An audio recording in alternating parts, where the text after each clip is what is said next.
Good morning प्यारे बच्चों। तो चलिए हम लोग स्टार्ट करते हैं क्लास को। पिछली क्लास में हम लोग 10th की बायोलॉजी में पढ़ लिए थे कि अलैंगिक जनन किस प्रकार से होता है, अलैंगिक जनन की कितनी विधियां होती है। उन सभी विधियों के बारे में हम लोग पूरे डिटेल से पढ़ लिया था। तो आज हम लोग स्टार्ट करने वाले हैं लैंगिक जनन। तो बहुत बड़ा टॉपिक है और बहुत ही अच्छा टॉपिक है, इस चैप्टर का सबसे इम्पोर्टेंट टॉपिक है। तो आप लोग बिल्कुल ध्यान से पढ़िएगा। तो चलिए हम लोग स्टार्ट करते हैं लैंगिक जनन। लैंगिक जनन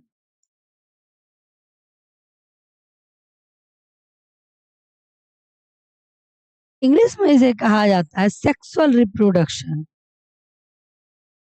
सेक्सुअल रिप्रोडक्शन।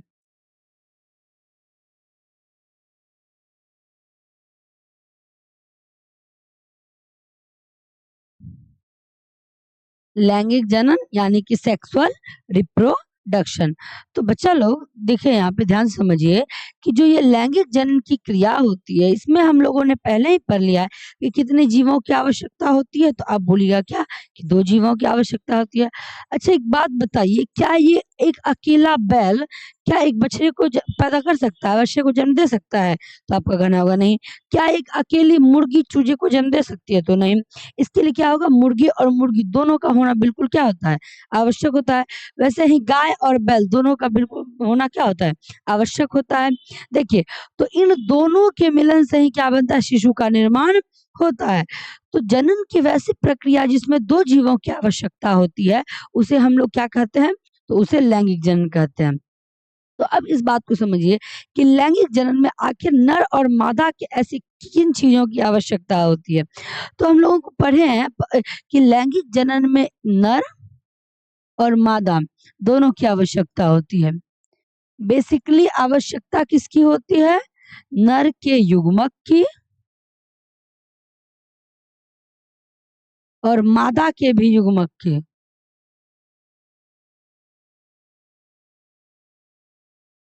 आवश्यकता किसकी होती है, नर के युग्मक की और मादा के भी युग्मक की। इन दोनों चीजों की आवश्यकता होती है लैंगिक जनन में।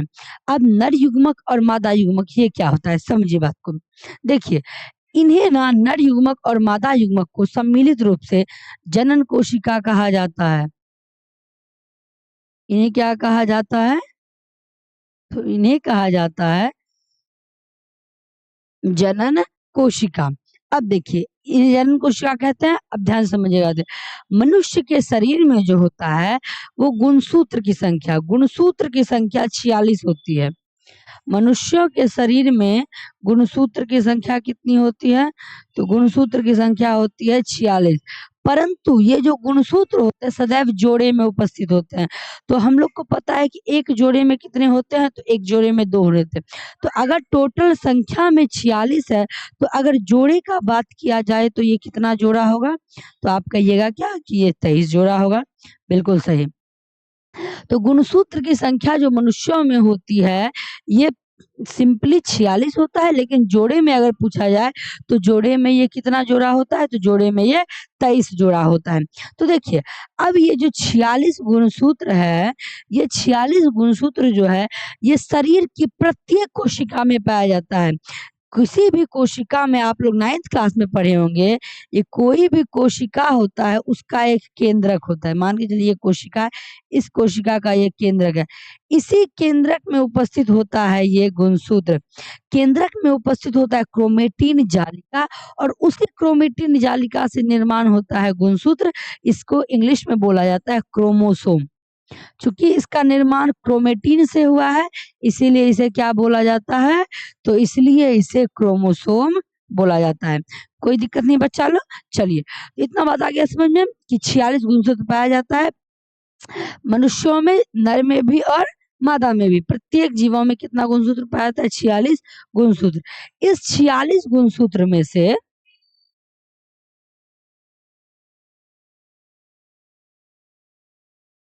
तो प्रत्येक कोशिका में कितना गुणसूत्र होता है, तो प्रत्येक कोशिका में गुणसूत्र होता है 46 गुणसूत्र होता है। लेकिन अब देखिए, तो अगर हम बात करें नर के शरीर का, तो नर के शरीर में भी 46 गुणसूत्र और मादा के शरीर में भी कितना गुणसूत्र, तो 46 गुणसूत्र, जोड़े में कितना, 23 जोड़ा। तो मनुष्य के शरीर की जितनी भी कोशिकाएं होगी, प्रत्येक कोशिका में कितना पाया जाएगा, तो प्रत्येक कोशिका में 23 जोड़ा गुणसूत्र पाया जाएगा। देखिए यहाँ पर अगर मान के चलिए कि नर युग्मक में भी 46 गुणसूत्र और मादा युग्मक में भी 46 गुणसूत्र, तो अभी बताइए अगर इन दोनों से जो शिशु उत्पन्न होगा, उसमें गुणसूत्र की संख्या कितनी हो जाएगी, तो आप कहिएगा कि उसमें गुणसूत्र की संख्या 92 हो जाएगी। लेकिन अच्छा एक बात बताइए कि ऐसा होता नहीं है। क्यों नहीं होता है? देखिए, नर युग्मक और मादा युग्मक ये भी मनुष्य के शरीर के अंदर पाई जाने वाली कोशिका है, तो इसमें भी गुणसूत्रों की संख्या कितनी होनी चाहिए, 46 होनी चाहिए। लेकिन नहीं, इसमें गुणसूत्रों की संख्या 46 ना हो करके बल्कि इसमें गुणसूत्रों की संख्या 23 होती है, यानी कि आधी जोड़ा। 23 जोड़ा नहीं बोल रहे हैं, 23 संख्या में होता है। बाकी अन्य कोशिका में गुणसूत्र जो होता है वो 23 जोड़े में होता है, लेकिन नर युग्मक और मादा युग्मक में जो गुणसूत्र होता है वो 23 होता है, ना कि 23 जोड़ा। ऐसा इसलिए होता है क्योंकि इन्हीं के मिलन से क्या होता है, नए शिशु की उत्पत्ति होगी। तो नए शिशु की जो उत्पत्ति होगी उसमें अब 23 और 23 टोटल मिला के कितना गुणसूत्र आ गया, तो आप बोलिएगा कि टोटल मिला करके 46 गुणसूत्र आ गया है। कोई प्रॉब्लम? तो नर युग्मक और मादा युग्मक में गुणसूत्रों की संख्या कितनी होती है, 23 होती है। तो देखिए, तो जब नर युग्मक बन रहा होता है, वैसे तो मनुष्य के शरीर में सारी कोशिकाओं में 46 गुणसूत्र होते हैं, लेकिन एकमात्र यही कोशिका है जिसमें क्या होता है कि 23 गुणसूत्र पाए जाते हैं। तो ऐसा इसलिए होता है क्योंकि जब नर युग्मक या मादा युग्मक किसी का निर्माण हो रहा होता है, तो इसमें विभाजन के समय गुणसूत्रों की संख्या आधी हो जाती है। गुणसूत्रों की संख्या क्या हो जाती है, आधी हो जाती है। क्यों हो जाती है, अभी हम आपको समझाएं, ताकि अगले पीढ़ी में जो शिशु उत्पन्न होंगे उनमें क्या हो सके, सही मात्रा में गुणसूत्र जा सके। तो यहाँ पर आधी हो जाती है। इस विभाजन को बोला जाता है अर्धसूत्री विभाजन। अर्धसूत्री विभाजन समझिए, एक होता है अर्धसूत्री विभाजन और एक होता है समसूत्री विभाजन।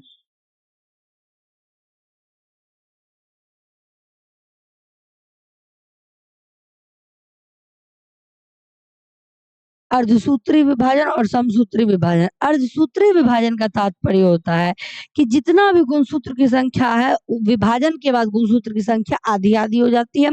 और समसूत्री विभाजन का तात्पर्य होता है कि गुणसूत्र की संख्या जितनी भी है, विभाजन के बाद उतनी ही रहती है। ठीक है, तो शरीर की जितनी भी कोशिकाएं होती है, सब में विभाजन जो होता है वो समसूत्री विभाजन होता है, चाहे कहीं की भी कोशिका। परंतु जब ये जनन कोशिकाओं का निर्माण हो रहा होता है, तो उस समय कौन सा विभाजन होता है, तो उस समय अर्धसूत्री विभाजन होता है। तो लैंगिक जनन में जब दो युग्मकों का मिलन हो रहा होता है, यानी कि नर युग्मक और मादा युग्मक, तो वाकई में रियलिटी में मिलन हो रहा होता है इन्हीं गुणसूत्रों का, 23 और 23। ये दोनों गुणसूत्र जो केंद्रक में पाए जाते हैं, उन गुणसूत्रों का क्या होता है, मिलन होता है। जैसे कि एक फिगर देखिए आप लोग, एक सेकंड में चलो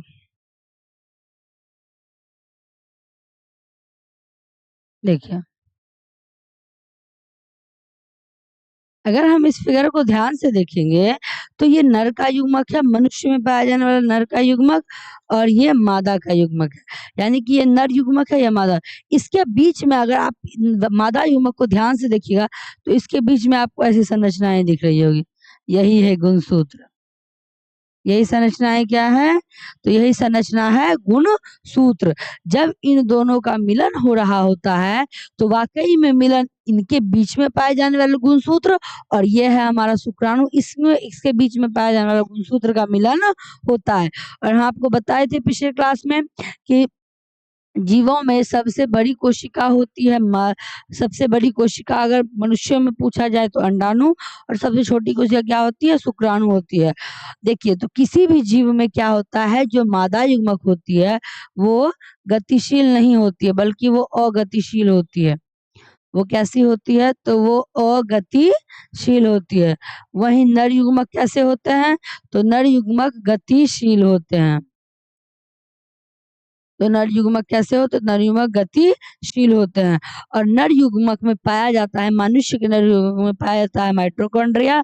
और हम लोग को पता है कि माइटोकॉन्ड्रिया कोशिका का क्या होता है? ऊर्जा गृह होता है, जो नर युग्मक को क्या प्रदान करता है? तो नर युग्मक को प्रदान करता है ऊर्जा, जिसके कारण नर युग्मक क्या कर सके? एक जगह से दूसरी जगह जा सके, यानी कि नर युग्मक कहाँ पहुंच सके? मादा युग्मक के पास पहुंच सके। तो ये था लैंगिक जनन की कुछ बातें जिसके बारे में हम लोगों ने चर्चा की।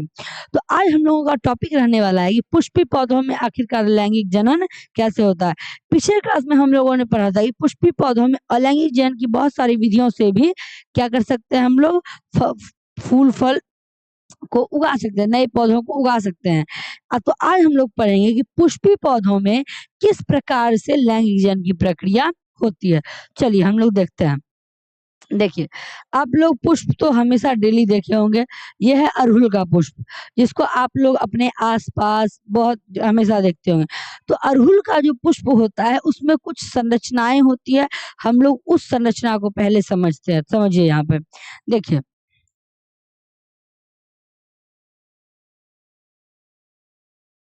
देखिए ये जो आपको ये बड़ा वाला भाग दिख रहा है, यानी कि नंबर 1, 2 एंड 3, यानी टोटल मिला के ये जो नंबर 4 वाला भाग है, इसे कहते हैं स्त्री केसर। इसे क्या कहा जाता है? स्त्री केसर, या इसे जायांग भी कहा जाता है। इसे हम लोग स्त्री केसर या जायांग कह सकते हैं। तो स्त्री केसर या जायांग के मुख्यतः 3 भाग होते हैं। तो पहला भाग, ये वाला भाग आपको दिख रहा होगा, इस वाले भाग को बोला जाता है अंडाशय। ये जो पाइप नुमा भाग है, ये वाला पाइप नुमा भाग, इस भाग को बोला जाता है वर्तिका। और ये जो सबसे ऊपरी भाग है, इस भाग को बोला जाता है वर्तिकाग्र। तो स्त्री केसर या जायांग के मुख्यतः 3 भाग होते हैं, वर्तिकाग्र, वर्तिका, और तीसरा क्या होता है? तो तीसरा होता है अंडाशय। वही पुंकेसर के भी जो होते हैं वो 2 भाग होते हैं। पहला इसको बोला जाता है परागकोश, और दूसरा इस डंठल को बोला जाता है पुतंतु, और इसको सम्मिलित रूप से पुमंग बोलते हैं, या फिर इसे पुंकेसर भी बोला जाता है। पुमंग, या फिर इसका एक अन्य नाम है पुंग केसर, पुमंग या पुंकेसर। तो ये था स्त्री केसर का नर और मादा भाग, यानी कि इसमें लैंगिक जनन की प्रक्रिया हो रही है तो 2 जीवों की जरूरत होगी। तो पुष्प में भी 2 जीव पाए जाते हैं, यानी नर भाग और मादा भाग, 2 भाग यहाँ पर भी पाया जाता है। देखिए यहाँ पर अगर हम इस फूल का बात करेंगे तो यहाँ पर नर भाग और मादा भाग दोनों एक ही फूल पर स्थित है। आप लोग देख रहे होंगे यहाँ पे ही नर भाग भी है, और यहाँ पर ही नर भाग भी और मादा भाग भी है। तो ऐसे पुष्प को बोला जाता है द्विलिंगी पुष्प। ऐसे पुष्पों को क्या बोला जाता है? द्विलिंगी पुष्प। यानी कि जिस पुष्प का नर भाग और मादा भाग एक ही पुष्प पर स्थित रहे तो उसे द्विलिंगी, और जिसमें अलग अलग उपस्थित रहे उसे क्या बोला जाता है? एक लिंगी बोला जाता है। तो हम लोग यहाँ पर द्विलिंगी पुष्प को देखेंगे। और पुष्प का जो ये रंगीन भाग आपको दिख रहा होगा, इसे दलपुंज बोला जाता है। और ये जो हरा भाग दिख रहा है, इस हरे भाग को बाह्य दलपुंज बोला जाता है। अंडाशय के मध्य वाले भाग को बोला जाता है बीजांड, और ये सबसे निचले भाग को बोला जाता है पुष्पासन। तो ये एक द्विलिंगी पुष्प की कुछ संरचनाएं हैं जिसको आपको याद रखना है। पहला संरचना है कि पुष्प में ये रंगीन भाग पाया जाता है, जो क्या करता है? जो रंगीन भाग जिसका नाम दलपुंज है, ये बाहर में ये ग्रीन कलर का भाग है जिसका नाम है बाह्य दलपुंज, और ये आपको नीचे में ग्रीन कलर का दिख रहा होगा भाग, इसे पुष्पासन बोलते हैं। चूंकि ये पुष्प इसी पे बैठा हुआ है, चूंकि ये पुष्प का आसन है, इसीलिए इसका नाम पुष्पासन रखा गया है। नेक्स्ट हम लोग देखें कि पुष्प के नर भाग को बोला जाता है परागकोश, और जिसमें पराग कणों का यहीं पे क्या होगा, इसमें निर्माण होगा पराग कण का, और यही परागकण कहलाते हैं नर युग्मक। पुष्प में नर युग्मक कौन होते हैं, तो पुष्प में नर युग्मक परागकण होता है और मादा युग्मक अंड होता है। तो देखिए ये हो गया हमारा परागकोश, ये हो गया इसका पू तंतु, ये क्या हो गया इसका पू तंतु। दोनों को सम्मिलित रूप से बोला जाता है पुमंग या फिर पुंकेसर। वही पुष्प के मादा भाग को देखे तो पुष्प के मादा भाग में 3 भाग है, वर्तिकाग्र, वर्तिका, अंडाशय। इन तीनों को सम्मिलित रूप से स्त्रीकेसर या जायांग बोला जाता है। तो ये पुष्प के कुछ इंपॉर्टेंट भाग था जिसके हम लोग जाने, और ये कैसा पुष्प है, तो ये द्विलिंगी पुष्प है। अब हम लोग जानते हैं कि पुष्प में आखिरकार जनन की प्रक्रिया कैसे होती है। तो पुष्प में जो जनन की प्रक्रिया होती है वो मुख्यतः इस प्रकार से होती है कि ये जो यहाँ पर ये हम आपको बताएं, ये है परागकोश। इस परागकोश में निर्मित होता है परागकण। अब ये परागकण जो है ये जाएगा स्त्री केसर के वर्तिकाग्र तक। ये परागकण कहाँ तक जाएगा,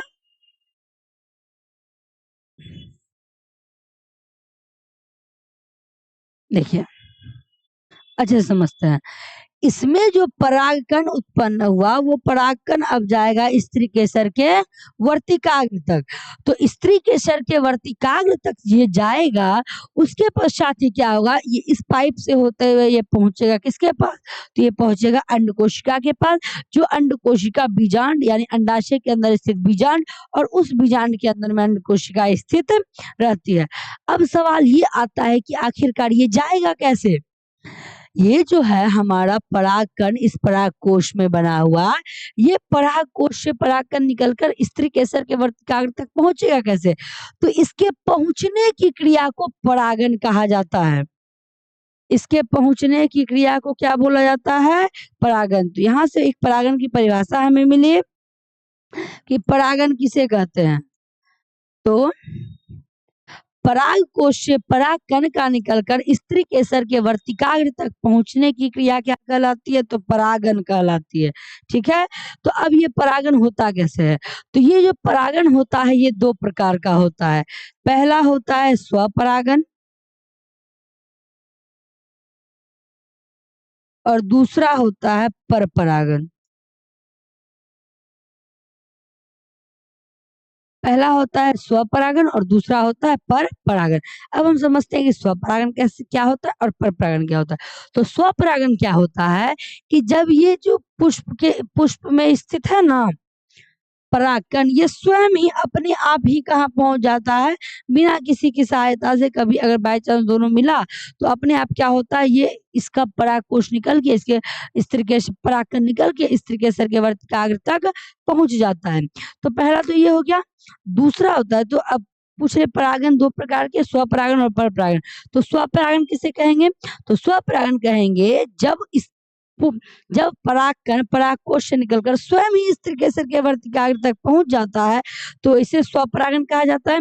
और हम बोलते हैं परपरागन। पर का मतलब होता है कोई पराया या दूसरा। तो यहाँ पर का तात्पर्य हो जाएगा किसी दूसरे माध्यम के द्वारा, किसी भी माध्यम, चाहे वो माध्यम जल हो, चाहे वायु हो, पक्षी हो, कीट हो, मनुष्य हो, कोई भी हो, यदि किसी माध्यम के द्वारा परागकण पहुंचेगा स्त्री केसर के वर्तिकाग्र तक, तो इसे कहा जाता है पर परागन। तो देखिए अब भंवरे कीट आप लोग देखे होंगे कि भंवरे हो जाए, कीट हो जाए, मधुमक्खियां होती है, साथ ही साथ बहुत सारी तितलियां होती है जो फूलों पर आकर बैठती है। तो अब काम स्टार्ट होता है इस दलपुंज का जो रंगीन होती है। देखिए आप लोग कभी सोचे हैं कि ये पुष्प का फूल जो होता है वो रंगीन क्यों होता है, तो वो रंगीन इसीलिए होता है ताकि भंवरे कीट ये उनकी ओर क्या हो सके, आकर्षित हो गए। तो भंवरे कीट जैसे आकर्षित होंगे तो देखिए क्या होता है। देखिए आप इस फिगर को अच्छे से देख सकते हैं। देखिए अगर इसमें आप गौर से देखिएगा, देखिए ये आपको एक मधुमक्खी दिखेगी, ठीक है, ये एक पुष्प है। ये मधुमक्खी क्या हो रही, इस पुष्प के पराग कोश पे बैठ गई है और अब जैसे इसका पैर इस पराग कोश से टच होगा तो इसमें उपस्थित जो परागकण होंगे वो इसके पैर पर क्या हो जाएंगे, चिपक जाएंगे। तो आप बोलेगा हाँ बिल्कुल चिपक जाएंगे। तो अब ये चिपकने के बाद जब स्त्री केसर के यहाँ पर मध्य में जो स्त्री केसर होगा उसका वर्तिकार इस पर जब ये बैठेगी तो क्या होगा, ये चिपका हुआ इसका परागकण पहुंच जाएगा कहाँ, स्त्री केसर के वर्तिकाग्र तक। तो आप बोलेगा हाँ बिल्कुल ये हो सकता है। तो इसी प्रकार से चाहे भंवरे हो या कीट कह सकते हैं, कोई भी मधुमक्खियां होगी, तितली होगी, तो ये सभी क्या करते हैं, तो परागन में सहायता करते हैं। तो इनके माध्यम से जो भी परागन होता है उसे क्या बोला जाता है, पर परागन। जैसे कि आप यहीं इस पिक्चर में देखें तो इस प्रक्रिया को क्या कहा जाता है, तो इस प्रक्रिया को पर परागन कहा जाता है। तो अब पर परागन के भी बहुत सारे प्रकार होते हैं, जैसे कीट कीट परागन। तो जब परागन की क्रिया कीटों द्वारा होती है तो उसे कीट परागन कहा जाता है। पक्षी परागन, जब परागन की क्रिया पक्षियों द्वारा होती है तो उसे पक्षी परागन कहा जाता है। जब परागन की क्रिया जानवरों द्वारा होती है तो उसे जानवर द्वारा परागन कहा जाता है। परागन की प्रक्रिया चमगादड़ द्वारा भी होती है तो उसे चमगादड़ द्वारा परागन किया, यानी कि किसी भी जीव द्वारा, बहुत सारे जीव द्वारा परागन की क्रियाएं हो सकती है। तो इस परागन की क्रिया में सबसे महत्वपूर्ण भूमिका कौन निभाता है, तो सबसे महत्वपूर्ण भूमिका निभाता है आपका दलपुंज। ये दलपुंज क्या करता है, चूंकि इसी के कारण ना हमें फूल देखने में सुंदर लगता है। हम लोग कैसे बोलते हैं वाह कितना सुंदर फूल है, उसके कलर को देखकर, उसके स्मेल को देख करके, उसके सुगंध को लेकर के। तो पहला कारण तो होता है कि इस पुष्प का रंगीन दलपुंज, तो भंवरे और कीटों को आकर्षित करने के लिए ही पुष्पों का जो दलपुंज जो होता है वो रंगीन होता है। देखिए बच्चे, तो अब हम लोग देखें कि पुष्प में स्मेल भी होता है, सुगंध भी होता है। बहुत सारा पुष्प है जो रात में खिलता है, जैसे कि रात रानी हो गया। अब ये सब पुष्प रात में तो भंवरे और कीट को तो कुछ दिखेगा नहीं, तो रात में भंवरे और कीट पुष्प की ओर कैसे आकर्षित होता है, तो रात में आकर्षित होने का कारण होता है उनका सुगंध। रात में आकर्षित होने का कारण क्या है, तो रात में आकर्षित होने का कारण होता है उसका सुगंध। जो भंवरे या कीट होते हैं वो सुगंध को भी पहचान कर, यदि उनको सुगंध अच्छा लगता है तो वो उस फूल की ओर क्या होते हैं, आकर्षित होते हैं, और इसके माध्यम से परागन की क्रिया होती है। तो हम लोग अब तो रात में खिलने वाले अधिकांश पुष्प जो होते हैं वो आपको देखने को मिलेगा कि वो सफेद रंग के होते हैं। आप लोग गौर किए होंगे कि रात में जो फूल खिलते हैं वो सफेद रंग के होते हैं। क्यों सफेद रंग के होते हैं, क्योंकि उन्हें तो उतनी जरूरत है नहीं रंग की, क्योंकि रंग के बावजूद भी भंवरे कीट उनकी ओर आकर्षित नहीं होते हैं। तो उनमें क्या पाया जाता है, उनमें आप देखेंगे बहुत ज्यादा सुगंध पाया जाता है। आप एक अड़हुल का फूल लीजिए और एक रात रानी लीजिए, आप देखिएगा कि रात रानी में ज्यादा स्मेल होता है। ऐसा क्यों, क्योंकि वो रात में खिलती है, इसीलिए रंग से ज्यादा उसे किसकी जरूरत है, तो रंग से ज्यादा उसे सुगंध की जरूरत है। तो इस प्रकार से पुष्प में क्या होता है, परागन की क्रिया होती है। फिर से समझिए, देखिए तो होता क्या है, सर्वप्रथम पुंग केसर से परागकण निकल के स्त्री केसर के वर्तिकाग्र में पहुंचता है। वर्तिकाग्र में पहुंचने के बाद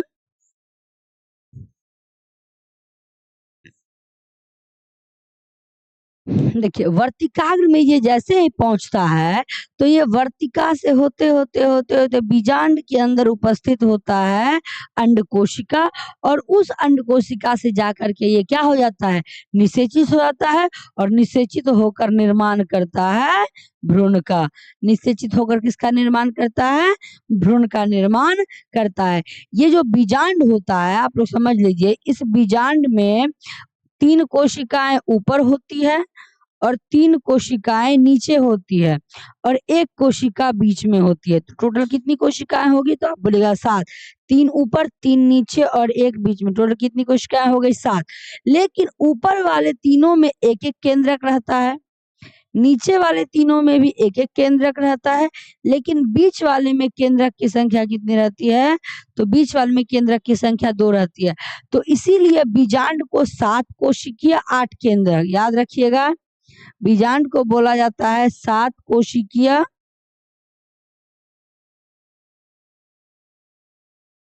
8 केंद्रक संरचना।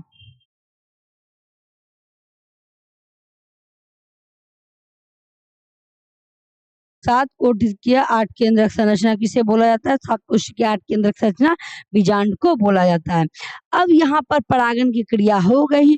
अब जैसे ही परागकण यहाँ पर पहुंचेगा तो निषेचन की क्रिया होगी।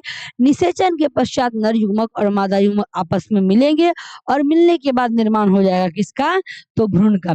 अब ये भ्रूण जो होता है, अब देखिए यहाँ पर ये भ्रूण के ऊपर जो ये आवरण है, जो बीजांड है, ये बीजांड परिवर्तित हो जाता है बीज में, और बीजांड के ऊपर वाला भाग अंडाशय, ये परिवर्तित हो जाता है फल में। बीजांड के ऊपर वाला भाग किसमें परिवर्तित होता है? फल में। तो याद रखिएगा कि बीज का निर्माण बीजांड से होता है और जो फल है उसका निर्माण किससे होता है? तो अंडाशय से होता है। तो ये था संपूर्ण पुष्पी पादपों में किस प्रकार से प्रक्रिया होती है, किसकी प्रक्रिया होती है? पुष्पी पौधों में जनन की। तो हम लोग बहुत अच्छी तरीके से समझ लिए कि पुष्पी पादपों में जनन किस प्रकार से होता है। तो पुष्पी पादपों, उम्मीद करते हैं कि पुष्पी पादपों में जनन से तो आप लोगों को कोई भी दिक्कत नहीं होगा। ठीक है बच्चे लोग, एक से अब देखिए ये फिगर आप लोग ध्यान से देखिए। ये फिगर उस चीज को दर्शाता है, गौर से देखिएगा, कि जब परागकण जो है, ये है स्त्री केसर, ये जो आपको दिख रहा है, ये है स्त्री केसर, ठीक है। और इसके बीच में ये छोटा छोटा येलो येलो आपको दिख रहा होगा, ये है परागकण। तो ये स्त्री केसर का वर्तिकाग्र है जिसमें परागकण आकर के क्या है? चिपके हुए हैं। तो परागकण जो आकर के इस पे चिपके हुए हैं, यही दर्शाता है, इस प्रकार से इसमें निषेचन, सॉरी, परागण की क्रिया होती है। ये किसी ना किसी माध्यम से क्या हुआ होगा? तो परागकण यहाँ पर आया होगा और ये परागकण इस पर से चिपक गई। उसके बाद पुनः ये क्या करेगा? इसके अंदर में ये पाइप रहता है, इस पाइप से होते हुए ये कहाँ चला जाएगा? इस पाइप से होते हुए ये पहुंचेगा बीजांड के पास, और उस बीजांड में इससे मिलेगा अंड कोशिका, और उस अंड कोशिका से ये संलयित होकर के बनाएगा भ्रूण, और उसका ऊपरी भाग निर्माण करेगा बीज का, यानी बीजांड निर्माण करेगा बीज का।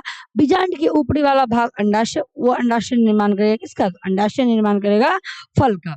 ओके, तो देखिए हम लोग आज पढ़ लिए पुष्पी पौधों में जनन के बारे में, जो बहुत ही अच्छी तरीके से हम लोगों ने पढ़ा। उम्मीद है कि आपको पुष्पी पौधों में जनन बहुत अच्छी तरीके से समझ में आया होगा। तो आज हम लोग पुष्पी पौधा कंप्लीट करें, पुष्पी पौधों में जनन को अच्छे से पढ़ लिए। नेक्स्ट क्लास में हम लोग मानव जनन के बारे में पढ़ेंगे। तो आज के लिए इतना ही, थैंक यू।